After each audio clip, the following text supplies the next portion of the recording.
우리는 지난 시간에 이어서 견진성사에서의 하나님의 자비를 살펴보고 있습니다. 지난 시간에 견진성사에 대해서 잠깐 말씀드렸지만 견진성사는 공고하게 한다, 견고하게 한다. 어린아이에서 성인으로 만들어버린 인정한다고 해야 될까요? 받아들여지는. 그래서 견진은 빠른 시간 내에 꼭 받아야 한다고 얘기를 했습니다. 견진서 전체에 대해서 따로 이렇게 설명할 수 있는 시간들은 가지지는 않겠습니다. 왜냐하면 아마 앞에서 견진성사에서 드러난 하나님의 자비에 대해서도 따로 설명을 했던 부분들이 있을 겁니다. 그 강의가 그걸 찾아보시고, 공부는 사실은 이런 이제 지성적인 노력들이라는 것은 꼭 학구열이다, 탐구열이다 그런 것보다는 노력이라고 생각을 해요. 정성이라고 생각하거든요. 그렇기 때문에 꽃감 빼먹듯이 필요한 것만 이렇게 빼먹지만 빼먹으면 나중에는 어떻게 되냐면 모양이 하나도 안 나와요. 이게 무슨 모양인지 하나도 몰라요. 그렇기 때문에 그것이 어떤 한 부분에만 필요하다라고 해서 그걸 해버리면 다른 것들은 무용지물이 되는 경우가 많으니까 여러분들이 시간을 두고 천천히 강의 전체를 다 보도록 해야 됩니다. 다 듣도록 해야 돼요. 그래야만 보면 중첩되는 부분들도 이제 알아듣게 되고 이렇게 되기 때문에 견진 특강을 하는 게 아니잖아요. 그러니까 견진 서사에서 드러나는 하나님 자비는 이런 것입니다 라고 할 때에 하나님 자비는 한마디로 이렇게 볼 수가 있죠. 견진 서사에서는 어린아이로서 새로 태어나게 만들고, 그리고 그 어린아이로 가만히 놔두면 안 되죠. 자기 스스로 할 수가 없으니까 또 하느님은 너무도 걱정을 하시죠, 이제. 그래서 악의 세력권에서 완전히 인호를 딱 새김으로 인해서 이는 나의 자녀라고 확실하게 이렇게 해버리는 것이 바로 견진입니다. 그렇기 때문에 세례는 뭐 이렇게 얘기해도 되겠죠. 세례는 이제 각 태어나서 호적의 이름을 올린 거예요. 각 태어난 거예요. 그 다음에 이제 견진을 받게 되면 이제 부모와 자식이 되겠죠, 그죠? 자식으로 태어났으니까. 그러면 이게 자녀가 자식으로서 역할을 하게 되는 거예요, 역할을. 그것이 바로 견진이라고 봐도 됩니다. 왜냐하면 견진은 이제 받을 수 있는 나이가 한정되어 있죠? 유아 견진이라는 말은 못 들어보셨죠? 유아 세례는 있어도. 왜냐하면 견진은 적어도 이성적으로 성장한 나이예요. 그래서 국민학교 3학년으로 아직 바뀐 것이 아니라면 그 정도 나이부터 이상으로 받을 수 있다 이렇게 되어 있죠. 그래서 철이 든 아이, 기준이 참 애매하기는 하지만 여하튼 그렇게 얘기를 합니다. 철이 든 아이. 그래서 우리는 보면 대부분 국민학교 한 3학년 정도 되죠. 왜냐하면 제가 저는 견진을 국민학교 3학년 때 받았거든요. 그러니까 그런 이제 넘어가지 않도록 들어오는 견진을 받을 수 있는 자격, 그 시기, 자격이라 해야 되겠죠. 나이만 있지 그 이상은 없으니까. 그래서 어제 말씀드렸듯이 빠른 시간 내에 받아야 된다. 여러분들 자녀들도 마찬가지입니다. 지금 이제 주일학교 다니고 있다면, 아이고 우리 애는 아직까지 세례만 받고 뭐 지금 고등학생인데 견진을 하죠. 빠른 시간 내에 받도록 해야 됩니다. 우리는 덧붙여서 할 말이 무지하게 많지만 한마디도 하지는 않겠습니다. 왜 제가 이렇게 강조를 하는지. 그래서 이 견진은 바로 하나님의 자녀로 확실하게 받아들여지는 상태이기 때문에, 아까 얘기했듯이 그러면은 뭐 세례받으면 자녀 아닙니까? 맞습니다. 맞지만 자녀로서 역할을 못해요. 갓난쟁이다 이 말이에요. 갓 태어났다고요. 그러니 이 부분들을 바로 이어서 하도록 하나님 얼마나 큰 배려로 자비를 베푸셨는지, 그러니까 그 견진 성사를 우리는 그 차원에서 잘 바라보고, 그리고 이제 여러분들이 견진 받으신 분들은 또 어떤 생각을 해야 되는가? 나는 견진을 받은 사람이야. 그러니까 하나님의 자녀야. 응? 하나님의 아들, 딸이야. 그러니까 내가 아버지께 청할 때는, 또 세상에 맞설 때는 내 아버지가 하느님이시라는 사실을 인지해야 돼요. 그럼 얼마나 내가 세상에서 어려움이 있고 힘든 것이 있다 하더라도 당당하다? 그렇게 살아낼 수가 있어요. 가난해도 당당해질 수 있고, 또 좀 못 배워도 괜찮고, 그거는 그냥 단지 교회 공동체 일원들만 모여있을 때만 그렇게 서로가 하는 자녀니까 그거 아닙니다. 세상에 대해서 분명하게 그것을 가질 때에 하나님이 우리의 협력을 자로서 우리를 보호해 줄 수가 있는 거예요. 부모로서 우리를 양육시켜 줄 수 있으니까 이것을 우리 견진받은 그 상태, 나는 한 자녀로서 어떻게 살아낼 것인가. 호적이 올라가 있어요. 그러니까 여러분들은 겁낼 필요 없어요. 세상에 대해서. 지금 당장 어려움이 있으면은 바로 그런 점들을 다시 상기하면서 기도 안에서 하나님께 청하시면 됩니다. 오늘 복음이 미사 참되하셨으면 알겠지만 망을 달라는데 뱀을 줄 아비가 어디 있겠느냐. 하물며 하나님께서는 얼마나 더 좋은 거, 곧 성령 주시지 않겠느냐. 응? 성령께서 오시면은 우리가 원하는 걸 하나님께 전구해 주시죠. 그러니까 성령을 통해서 우리는 할 수 있거든요. 그런데 그걸 단절시키고 안 믿는 거예요. 끊어버리고. 그러나 그 끈이라고 하는 것이 갑자기 굵어지지는 않습니다. 예를 들면 동아줄 같은 그 밧줄로 치면은. 그렇기 때문에 여러분들이 이것을 인지하고 그런 노력들을 계속해서 해 나가야 되는데, 견지는 받았지만 그냥 뭐 옛날에 한번 받았어라고 하면 큰일 납니다. 받았어라고 하면 큰일 나요. 받은 것을 활용해야 돼요. 성령께서 오셔서 성령 치료도 주셨고 했기 때문에 그것을 내가, 그럼 어떻게 견진에서 드러나는 하나님 자비를 내가 확실하게 내 삶 안으로 가지고 올 것인가? 그것은요, 교회에 대한 봉사에 있어요. 성령 치료는, 성령께서 주신 은사는 교회에 봉사하게 되어 있거든요. 그래야만 우리 안에서 그 은사가 자랍니다. 은사가 자란다는 것은 뭐 예를 들어서 삐까번쩍하게 빛이 난다든지 그런 건 아니잖아요. 우리 영혼이 하나님을 더 가까이 모실 수 있도록 튼튼해지고 양육되져요. 그렇기 때문에 이것까지 여러분들이 견진을 받고 나서는 뭘 해야 되는지 그것을 확실하게 한다면 우리는 더 좋은 하나님의 자녀됨으로 바뀌어갈 수 있다는 겁니다. 두 번째, 교회는 성령께서 오신 후에는 구원에 보이는 표지가 되었습니다. 그래서 우리는 교회라고 얘기할 때 딱 보면은 일단은 우리가 눈에 보이는 것은 뭡니까? 성당이죠. 그리고 성당 안에는 그 성당 자체가 거룩하고 구원의 표지가 된 것은 뭡니까? 안에 칠성사가 있죠. 그리고 예수님께서 그곳에서 성체 안에 계시죠. 자, 이래 구원의 표지가 된다. 구원의 표지가 된다, 보이는 표지가 된다는 건 뭐냐면 가면 구원이 이루어진다는 이야기예요. 그런데 우리가 이제 그 죄를 지었죠. 대죄에 빠졌다가 대죄를 지었다가 고해성사를 봅니다. 그럼 구원되는 거예요. 그런데 이 구원되었을 때에 이제 우리는 그리스도교적인 신앙 안에서는 이 구원은 영속적입니다. 계속해서 구원이 보장되어지는 게 그러니까 주어졌지만 완결되지는 않았어요. 구원은 언제 완결이 됩니까? 죽어야 됩니다. 죽을 때 천국 가야 구원이 완결되는 거예요. 그렇기 때문에 우리가 여기서 구원받았네, 가능해요. 그러나 그것이 영속적인 것은 아니에요. 나는 이미 구원받았으니까 더 이상 이래 살아도 저래 살아도 하느님이 다 용서, 절대로 그런 부분 없어요. 구원은 내 것이 아니에요. 내가 죄를 지으면 구원에서 멀어져 버립니다. 그러니 함부로 나대면 안 돼요. 항상 겸손하고 항상 구원이라고 하는 그 길에서 벗어나지 않도록 그걸 해줬어야 되겠죠. 자, 교회는 이런 것들을 위해서 아주 조심스럽게 합니다. 그래서 여타에 어떤 일로 해서 나는 완전히 이게 구원받았으니까, 이단들이 다 그렇잖아요. 옛날에 나열할 수도 없는 수없이 많은 그런 그 이단들이 많이 있었죠. 우리는 구원받았다, 몇 명이 구원받았다 이래가지고 뭉치다니고 하면서 재산 다 집어넣고 엉망진창 되다가 나중에 사기 쳤다고 또 이래 되고 고발하고 잡혀가고, 이게 사회비 종교 실질이에요. 구원은 한 번으로 이루어지는 것이 아니에요. 연속적입니다.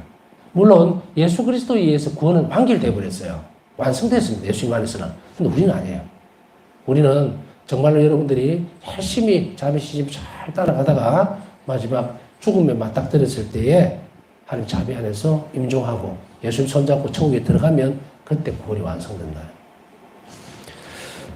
자, 그런 것들의 여정을 계속적으로 도와줍니다. 구원의 마지막 여정까지 갈 때까지, 천국에 갈 때까지 교회는 계속해서 보여주기 때문에 그것을 안에 보이는 형태로 드러나 있는 것이 교회입니다. 그죠? 표지예요. 그것을 얘기합니다. 그런데 여기서 성령께서 오시지 않았다면 이 일은 불가능합니다. 성령께서 오셔서 사제들을 통해서 성사를 집전함으로 인해서 성령께서 그 모든 일들을 예수님과 똑같이 하시는 거예요. 그러니까 성령을 통해서 예수님께서 존재하시는 거예요.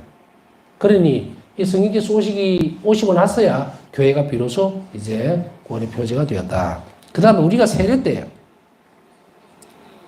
견진성사에서 성령을 받은 후에 그 힘의 완전함을 얻습니다. 이건 앞에서 뭐 힘이라는 말로도 표현이 되어지지만 아까 얘기했듯이 유아기 때 정말 깐난쟁이 그냥 바람만 불어도 날아가 버릴 만한 그런 상태에서 이제 자녀로서의 역할을 스스로 할 수 있도록 협력할 수 있도록 되어버리는 게 견진이에요. 그리고 그런 힘을 줍니다. 능력이라고 해도 되죠. 성령 칠언이니까 그것을 주게 되죠. 그래서 그 힘에 완전함을 얻습니다. 이제는 마귀들하고 그냥 뭐 맞부딪혀서 싸워도 돼요. 그렇다고 함부로 하시지 말고. 왜냐면은 이제 신분이 완전히 굳어져 버립니다. 이 견진을 받게 되면 인호가 바뀌어버리죠. 그래서 하나님 자녀로 완전하게 들어와 버리는 거고, 세례는 아까 얘기했듯이 하나님 자녀로서 호적에는 올라와 있는데 자식으로서의 역할을 하지 못하는 어린아이라는 이야기입니다. 그 다음에 세 번째로 견진으로 성령을 받은 크리스찬 공동체, 가톨교회 공동체는 성령 안에서 일치되어진 존재가 되고 세상 안에서 하나님의 현존의 표지다. 그분의 선하심과 자비의 표지가 된다. 하나님 현존의 표지다. 무엇으로서 드러나야 됩니까? 하나님이 현존하신다. 제가 이 말을 수없이 말했을 거예요. 하나님을 존재하게 해야 된다. 하나님께서 현존하시도록 해야 된다. 라는 말은 바로 명제로 그냥 하나님 계시다, 존재하신다라는 것이 아니, 그것이 실제적으로 우리 삶 안에서 드러나고 활동하고 존재되도록 하기 위해서는 뭘 해야 되는가? 내가 자비로워져야 되는 거예요. 그럴 때에 나를 통해서 하나님이 이곳에서 존재하실 수가 있고 은총을 주실 수가 있다는 거예요. 이것은 우리가 이렇게 저렇게 할 수 있는 부분들이 아니에요. 하나님은 우리가 그렇게 하기를 원하셨다는 거예요. 인간의 협력으로 다른 이들을 구원하기를 바라셨다는 거예요. 그것이 하나님께서 원하시는 원입니다. 한 뜻이에요. 그럼 우리 어떻게 돼요? 우리가 자비로운 일을 한다는 것은 바로 하나님을 현존시키는 일이에요. 안타깝지만 예를 들어서 100명의 신자가 있는데요. 100명 중에서 한 명만 자비기도를 바칠 줄 알아요. 그리고 이 자비기도의 뜻을 압니다. 이것이 이웃을 위해서 자비를 베푸는 행위라는 것을 알고 한 명만 해요. 99명 못합니다. 안 해요. 그럼 어떻게 됩니까? 하나님께서 존재하실 수 있는 100번의 기회를 99명이 까먹어버렸죠. 한 명만이 할 수 있어요. 그러면 어떻게 됩니까? 이 땅에 한 자비가 베풀어 줄 수 있는 기회를 99명이 막아버린 거예요. 이거는 단지 하느님의 자비에 대해서 나 관심 없어. 그걸로 끝나는 문제가 아니다. 이 끝나는 문제가 아니에요. 자비를 베푼다라고 하는 것은 하라고 하는 계명을 어긴 거거든요. 죄입니다. 내가 자비롭지 못했다는 것은 죄라는 말이에요. 왜 죄일까? 하나님 존재시켜야 되는데 존재하지 못하게 내가 막아버렸거든. 내가 저 사람에게 해야 한다는 것은 예수님이 원하시는 거거든요. 근데 내가 용서를 해줘야만 그게 하나님이 존재하실 수가 있는데, 그들에게 은총으로 존재를 할 수가 있는데, 내가 막아버린 거예요. 그래서 죄입니다. 죄는 하나님 은총에 반하는 거예요. 반대하는 거거든요. 무시하거나, 아니면 멸시하거나, 아니면 모른 척 하거나, 이거 전부 다. 그래서 우리가 주일 미사에 대한 부분들도 단순하게 주일을 권했습니다 라고 하는, 물론 대죄지만 그것으로 끝나는 문제가 아닙니다. 왜 죄일까? 주일 미사 빠지는 게. 그냥 우리가 얘기했던 사랑의 잔치에 내가 다음에 갈 수도 있지 뭐.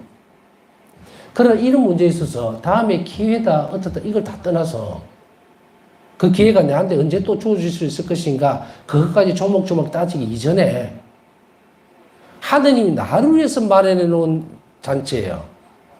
구원의 잔치라. 나를 구원하시기 위해서. 근데 그걸 무시해버렸어. 구원에도 문제가 생기지만 사랑이 위배가 되죠. 사랑을 거절한 겁니다. 사랑을. 여러분들 이거 참 중요하게 생각해야 됩니다. 요즘 주일 미사 빠지는 것을 아주 예사로 생각할 수도 있고, 그리고 죄책감이라고는 없어요. 죄의식이 없어요. 그냥 그럴 수도 있지. 그럼 여러분 한번 생각해 보세요. 예수님은 여러분 한 명 한 명을 너무도 귀한 자식으로 본단 말이죠. 그래서 주일날 만나고 싶다고. 때때로 많은 사람들은 직장 생활 한다고, 예를 들면 뭐 바빠서, 대부분이 그렇죠. 주일 미사밖에 못 지키는 경우가 대부분일 거예요. 근데 평일 미사를 또 지키는 사람들도 있겠지만 예외적으로 치고, 주일 미사 때만 겨우 와서 미사 참여하는 사람이 있다 치면, 예수님은 그 많은 자식들 중에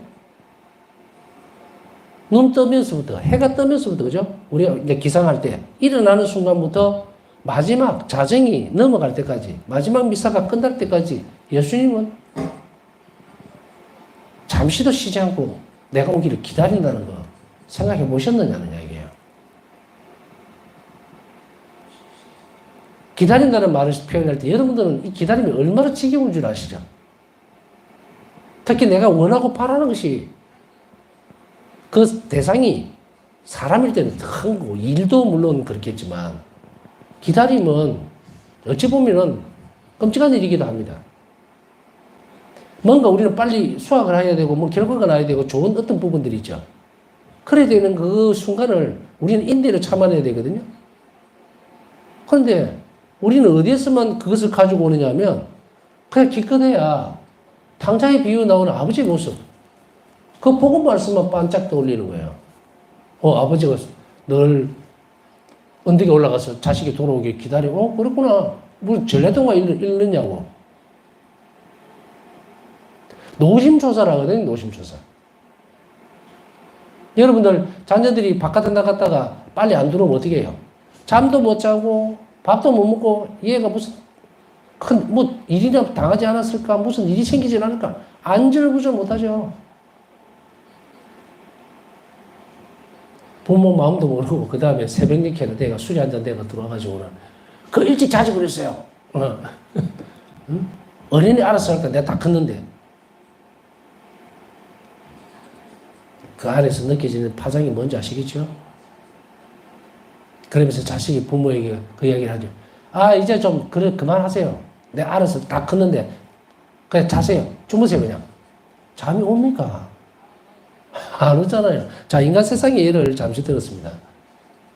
예수님, 당신은 십자가상의 죽음, 그 큰 고통만큼이나 우리를 기다리고 있는 거예요. 그런데 그것을 골프 치러 간다, 일이 있다, 뭐 이 핑계 저 핑계 되면서 그래서 빠졌습니다 하고 그 가벼운 마음으로 고백해내면, 글쎄요, 만약에 그런 친구가 있다면 여러분 사귀겠습니까? 속이 좁지 않아도 내가 같으면 안 사깁니다. 안 사겨요. 그런데 우리 예수님은 또 기다립니다. 또 기다려. 또 괜찮아지겠지. 또 괜찮아지겠지. 참 인간으로 치면 속도 없다라고 얘기를 할 만큼 하는 자비는 죄송한 표현이죠. 너무너무. 자, 이제 여러분, 이런 계명을 준수할 때에, 또 내가 죄를 지었을 때에 하나님과의 만남 안에서 성찰은 이 사랑을 기반으로 해야 돼요. 그래서 우리가 기다림이라는 것을 충분히 여러분이나 저나 다 겪어본 사람들이기 때문에, 정말 새벽 미사 때부터 예수님은 그 추운 데는 추운 대로 기다리시는 거예요. 착각하면 안 됩니다. 우리가 추운 날 들어올 때, 그때 예수님은 또 어떻게 기다릴까? 이 추운 날 오기나 할까? 감기 안 걸리고 제대로 좀 잘 옷 좀 입고 와야 될 텐데, 이렇게 기다리시죠. 이걸 제가 만드는 이야기인 것 같습니까? 아닙니다. 저는 본당 신부할 때 날이 내일 예를 들어서 영하 몇 도로 내려간다 이러면 새벽 미사 때 걱정을 합니다. 아이고 주님 오늘 춥다고 신자들 안 오겠습니다. 어쩌죠? 안 이러다 않을까? 날만 좀 추우면은 새벽 미사 때 30명 오던 사람이 15명밖에 안 와요. 노심초사를 하죠. 정말 예수님께서 이 큰 은총을 마련해놨는데 그 15명이 펑크를 내고 안 와. 내 몰라라 했을 때 예수님이 얼마나 가슴 아프실까? 고통스러울까? 제가 본당 신부라는 실제적으로 이런 경험들을 또 막 폭우나 이렇게 쏟아지면 또 그래요. 걱정이 되죠. 잘 와야 될 텐데 어떤 큰 탈이 없어야 될 텐데 막 안절부절하죠. 그런데 비가 살 그치면 미사할 때라도 마음이 놓이는데 그런 체험들을 본당 신부할 때뿐 아니고 여러 차례 하게 되는데 자 제가 사제로서 느꼈던 이런 부분들을 예수님께 한번 옮겨보자는 뜻이에요. 예수님은 제가 애간장에 타는 건 몇 수천 배겠죠. 상상도 할 수 없을 만큼. 그런데 그걸 무시했다. 여러분들에게 이 견진뿐 아니고 미사, 성사에서 우리가 좀 더 어떻게 성찰하고 어떻게 할 때야 우리가 그것에 대해서 온 힘을 다해서 할 수 있는가를 좀 나누고 싶어서 좀 더 얘기를 해드렸습니다. 자, 이런 노력들 우리가 어리고 힘들고 춥고 그리고 정말 시간적으로 여유도 없지만 그걸 틈을 비집고 기다리시는 하나님께 올 때 그때에 우리는 뭐가 됩니까? 하나님의 선하심의 표지가 됩니다. 하나님 선하심을 알기 때문에 오는 거고 하나님 나를 사랑하신다는 것을 알기 때문에 오는 거여야 된다는 거예요. 의무방관진이 되어서는 안 된다. 이런 말이죠. 교회에 관한 교회 현장 38항에 보면 평신도 각자는 세속에 대하여 주 예수의 부활과 생명의 정인이어야 하고 살아계신 하느님의 표지여야 한다. 살아계신 하느님의 표지라는 것은 뭡니까? 어떤 절망에서도 일어날 수 있어야 되고 하나님께서 내 도우심이라는 사실을 잊지 말고 그리고 그 은총에 힘입어서 모든 일들을 헤쳐나가야 된다는 이야기죠. 만일에 우리가 어떤 일들을 하면서 모든 일들을 불안해하고 걱정을 했었고 그리고 조금만 막 살짝 놀래고 그리고 미래에 대해서 너무 집착하면서 세속적인 어떤 계획들을 막 세우고 이러면서 어쩌지 내 늙으면 약값이 없어 어떡하지 막 이렇게 하면 옆에 있는 사람이 뭘 보겠습니까? 그 사람에게서. 아니 넌 믿는다면서 너 믿는 하나님에게 도움을 청하면 되잖아. 왜 이렇게 안절부절 내가 니를 봐서라도 성당에 안 나갈란다. 이 낭패죠. 네가 믿는 예수님이 그 정도밖에 너를 안 돌봐주면은 내가 어떻게 너를 보고서 예수님이 살아계신다고 믿겠냐.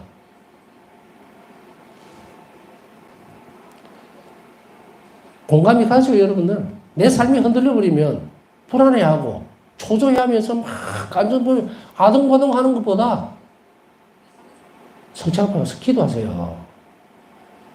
기도하라고. 그럼 많은 사람들이 볼 때, 저 사람은 저렇게 참 힘든 시간인데도 불구하고, 불안하고 또 저거 할 건데, 그래도 기도하라. 뭐 믿는 구석인데, 뭘지 하고 보기라도 하죠. 안 믿는 사람보다 더 많은 호들갑을 떨어대니, 그 사람들의 삶에 대해서, 뭐가 드러나겠습니까, 복음이. 남들보다 기쁘지도 못하고, 남들보다 뭐 더 못하게 이렇게 찌그러져가 있는데, 예수님 때문에 난 기뻐해야 되고 예수님 때문에 즐거워해야 되고 행복해야 되는데 아주 그냥 우거지상을 쓰고 항상 인상을 써서 인상 쓰고 그 다음에 꼭 무슨 뭐 피죽도 한 건 못 얻어먹은 사람 같이 아주 온 힘이 없어요. 허우적허우적하면서 오고 물론 병고가 있는 경우는 예외입니다. 일반적인 경우를 이야기하고요. 그래서 저는 본당 신부할 때도 항상 그런 얘기를 합니다. 아니 도대체가 전지전능하신 하나님을 만나러 오면서 왜 그리 인상을 쓰고 있냐. 한숨은 있는 대로 쉬고 물론 빚도 있고 생활고도 시달리고 직장도 떨어지고 이런 그런 부분들 다 가지고 올 수 있어요. 예수님은 그들을 다 불쌍히 다 보셨으니까. 와서 가져가, 그래. 근데 왜 들어오면서부터 그렇게, 인상을 써가면서 예수님 뭐 잘못된 거 있어요? 인상 좀 펴라고, 펴. 그러니까 이제 자꾸 이러니까 아마 신부님들이 강론 중간중간에 농담도 해가면서 인상을 너무 쓰고 있으니까. 그래서 그런 게 아닌가 싶은 생각도 듭니다만은, 이제 미사 때 보면, 혹은 강론 때 이렇게 신자들 표정을 보면요. 아, 저 사람에게서 얼굴에 희망이 있다는 것을 발견할 때 참 기쁩니다. 저들이 내가 하는 말에서 희망을 찾았구나. 영혼이 기뻐하는구나. 그런데 대부분은 뭘 하고 있냐? 인상을 있는 대로 쓰고 있습니다. 사회에 불평불만은 다 가지고 있는 것 같아. 시집 말하면 복 나갑니다. 복 나가요. 축복도 오다가 가겠어, 그러다가. 항상 감사드리라는 말은 먼저 선행이 되죠. 감사드리면 그 다음 축복이 따라옵니다. 그러니까 이제 여러분들만이라도 제발 좀 성당 갈 때에 좀 단정하게 잘하고 밝은 얼굴로 가세요. 밝은 얼굴로. 예수님 만나 뵙는데 왜 그렇게 인상을 쓰고 해결사가 있죠. 해결사가. 모든 일을 해결해 줄 수 있는 분을 만나러 갈 때에 우리가 여러분들이 뭐 정말 우드느느냐 뭐 어떤 내 직장상을 소개해 주는 그런 자리 간다면 옷매무새부터 시작해서 신경을 많이 쓰고 가잖아요. 개 슬리퍼 두적 끌고 가지는 않잖아요. 그러니 우리가 이런 태도들을 분명히 하나님의 살아있음을 내 태도에서 드러내면 하나님은 그 사람을 통해서 존재하시기 시작하지만 죽은 듯이 취급해버리면 하나님은 그 사람에게 해줄 게 하나도 없어요. 그 다음 마태복음 5장에 보면 너희는 세상의 소금이다. 너희는 세상의 빛이다. 그렇기 때문에 세상의 소금이라는 그런 빛의 역할을 해야 돼요. 그래서 우리를 보고 다른 사람들이 희망을 가져야 되고 아 주님을 믿으니 저 사람에게 있어서는 도대체가 이 땅에서의 행복은 이렇게 되는구나 하고 발견할 수 있도록 만들어줘야 되죠. 그 사람을 보면서. 일기 1286번에 보면 오 성령님 저에게 당신의 기사직을 주고 매 순간 제 영혼에 힘을 주며 악으로부터 저를 보호하는 견진성사에 대해 감사드립니다. 견진성사가 얼마나 엄청난 이야기죠. 매 순간 영혼에 힘을 주고 악으로부터 저를 보호한다. 그래서 이 성령께서 견진성사를 통해서 우리에게 오셨을 때에 그 역사는 우리가 죽을 때까지 끊임없이 계속되어지지만 문제는 이 견진성사에서 온 이 은사들이 우리 안에서 활동을 하기 위해서는 가장 먼저 선행되어야 될 것은 어떤 부분입니까? 내가 성령의 궁전이 될 수 있어야 돼요. 그런 노력들을 해야 합니다. 그래서 악령의 법을 따라가는 것이 아니라 세상의 법을 따라가는 것이 아니고 성령의 법을 따라가도록 여러분들이 힘써 노력하면 우리는 악으로부터 보호뿐 아니라 세상 안에서도 하느님을 전가하면서 동시에 내가 하나님 자비를 누릴 수 있다는 것도 분명히 해야 됩니다. 자, 그 다음에 신품성사에서 하나님 자비. 신품성사는 정말로 완전하게 드러나는 하나님의 자비죠. 왜냐하면은 사제들의 뽑음으로 인해서 그들을 통해서 뭘 합니까? 구원 활동을 하신 거예요. 성사를 집행하는 거죠. 그러니까 이것은 일반적인 구원 활동보다는 직접적인 구원 활동입니다. 자, 여러분들이 구원 활동에 협력을 한다. 자, 자비로 바됨으로 인해서, 자비는 일을 함으로 인해서 이것은 우리 그런 상황 자체는 직접적으로 구원 활동에 개입을 하는 것이 아니고 도와주는 거예요. 예수님은. 그때 협조자가 되겠죠. 그러나 이 신품성사는 바로 구원 활동입니다. 그래서 죄를 용서해 주는 순간에 바로 다시 구원의 여정으로 다시 돌아오게 되죠. 그렇기 때문에 이것은 차이가 있어요. 그러니까 이런 부분에 있어서 신품성사는 바로 구원사업입니다. 하나님 구원사업이 저는 앞에 구원사업에서 하나님 자비 배웠죠? 7성사 분명히 얘기했습니다. 그 중에서도 특히 이 신품성사 같은 경우에는 이것이 없었으면 다시 얘기하면 예수님께서 사도들을 뽑지 않으셨다면 아무것도 없어요. 예수님은 성천하시고 나서는 끝났을 거라고. 그러나 예수님은 성천성사 당신 자신을 우리에게 영원히 세상 마지막까지 남겨두시기 위해서 사제들을 뽑으신 거예요. 자, 이제 사제들은 이 신품성사에서 보면 사제들은 뭡니까? 주교님들의 협력자입니다. 그래서 주교님들의 일부의 권한을 위임받았어. 그래서 각 본당에서 사목 활동을 하기 때문에 각 본당의 사목자들은 바로 주교님을 대리해서 그 일을 하게 되죠. 그래서 이런 서품을 통해서 사도로 이어져 내려왔던 그 활발한 구원 활동이 더 폭넓게 이렇게 전달될 수 있도록 하신 것도 하나님의 엄청난 자비의 연속성입니다.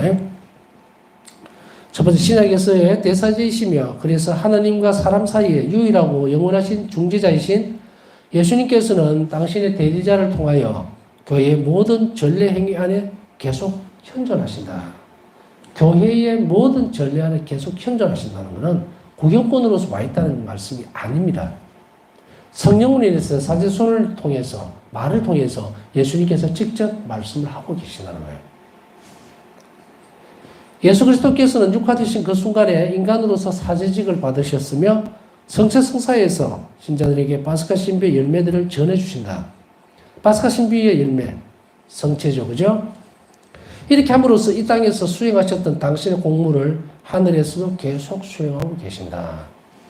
공적인 역할이죠. 공적인 활동을 성찰하셔서 이제 하늘에서도 성부 오른편에 앉으셔서 계속하고 계신다.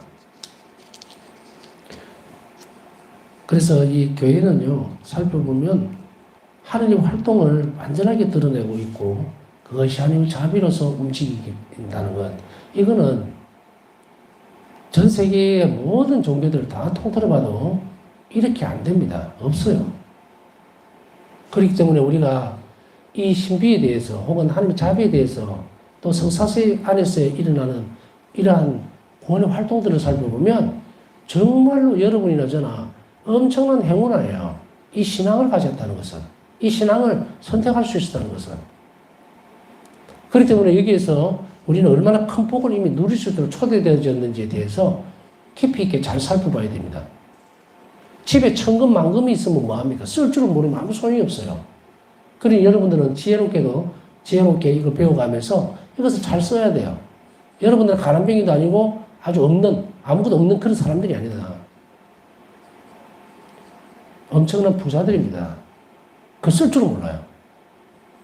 그렇기 때문에 마치도 보면은 우리가 어린아이들 보면 그죠? 1살짜리 애한테 금덩어리하고 빵을 주면 어느 걸 잡겠습니까? 물론 실수로 금을 잡을 수도 있겠지만 우선 입으로 가져가는 것은 빵이에요. 모르거든요. 그것을 알아가는 과정이기 때문에 여러분들이 이 순간들을 소중하게 생각해야 되겠지만 한 번 더 강조하지만 우리가 이미 이 길로 들어서도록 선택된 그 수없이 많은 종교들 중에서 가톨릭 교회의 신자가 됐다는 것은 정말 엄청난 일이라는 겁니다. 그러나 아쉽게도 모두가 다 그것을 알아듣지 못하고 있다. 마치 그물을 쳤는데 그 그물살 다 빠져나가고 큰 고기들만 남은 거예요. 숫자를 만들겠지만. 그러나 그 일을 우리가 행복한 것으로 받아들이고 노력한다면 또 작은 치어들도 커서 다시 돌아오고 있죠.